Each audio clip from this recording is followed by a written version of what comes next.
ایک ایسا آدمی جسے سارے شہر کے لوگ شرابی بھی کہتے تھے، بدکار بھی کہتے تھے، زناکار بھی کہتے تھے، لیکن اس کی موت کے بعد وقت کا بادشاہ اور علماء نے اس کی نماز جنازہ پڑھی۔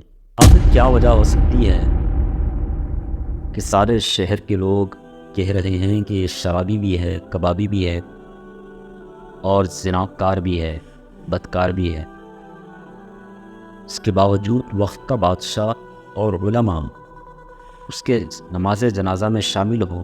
یہ کیسے ہو سکتا ہے؟ ترکی کے ایک خلیفہ سلطان مراد کے نام سے گزرے ہیں۔ ان کی ایک عادت تھی کہ روزانہ بھیس بدل کر عوام کی خبر گیری کرتے۔ انہوں نے ایک رات اپنے سیکورٹی انچارج کو کہا کہ چلو کچھ وقت لوگوں میں گزارتے ہیں۔ شہر کے کنارے پر پہنچے تو دیکھا ایک آدمی گرا پڑا ہے۔ بادشاہ نے اسے ہلا کر دیکھا تو مردہ انسان، لوگ اس کے پاس سے گزر کر جا رہے تھے۔ بادشاہ نے لوگوں کو آواز ادھر آؤ۔ لوگ جمع ہو گئے اور وہ بادشاہ کو پہچان نہ سکے۔ پوچھا کیا بات ہے؟ بادشاہ نے کہا آدمی مرا پڑا ہے، اس کو کسی نے کیوں نہیں اٹھایا؟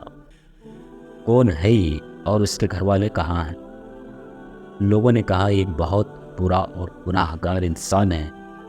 تو سلطان مراد نے کہا کیا یہ امت محمدیہ میں سے نہیں ہے؟ چلو اس کو اٹھائیں اور اس کے گھر لے چلیں۔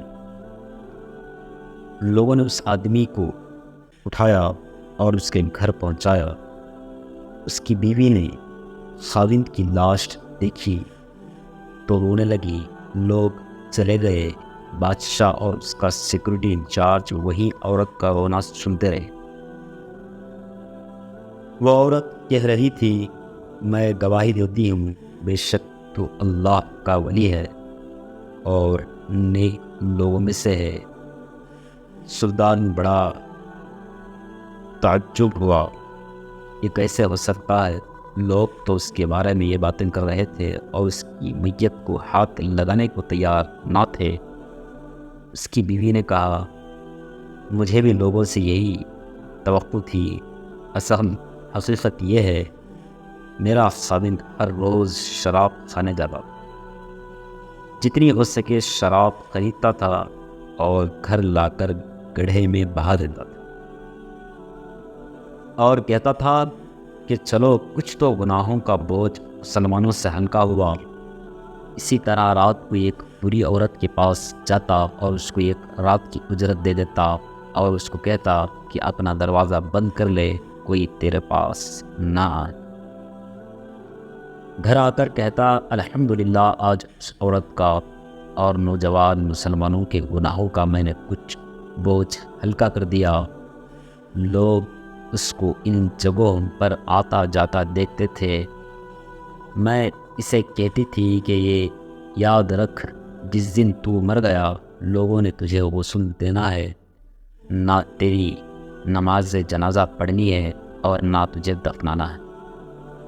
وہ مسکرا دیتا اور مجھ سے کہتا کہ گھبرا مت، تو دیکھے گی میرا جنازہ وقت کا بادشاہ اور علماء اور اولیاء پڑھیں گے۔ یہ سن کر بادشاہ رو پڑا اور کہنے لگا میں سلطان مراد ہوں، کل ہم اس کو غسل دیں گے اور ہم اس کی نماز جنازہ پڑھائیں گے اور اس کی تدفین بھی ہم کروائیں گے۔ چنانچہ اس کا جنازہ بادشاہ، علماء، اولیاء اور کثیر عوام نے پڑھا۔ آج ہم بظاہر کچھ دیکھ کر یا محض دوسروں سے سن کر ہم فیصلے کر بیٹھتے ہیں۔ اگر ہم دوسروں کے دلوں کے بھید جان جائیں تو ہماری زبانیں گونگی ہو جائیں اور ہماری آنکھیں اندھی ہو جائیں۔ اس واقعے سے ہمیں پتہ چلتا ہے کہ ہمیں کسی کو اوپر سے دیکھ کر یا لوگوں سے سن کر برا بھلا کہنے کا حق نہیں ہے۔ اللہ اس کا معاملہ ہے، پتہ نہیں کون اللہ کے قریب ہے، کون اللہ سے دور ہے۔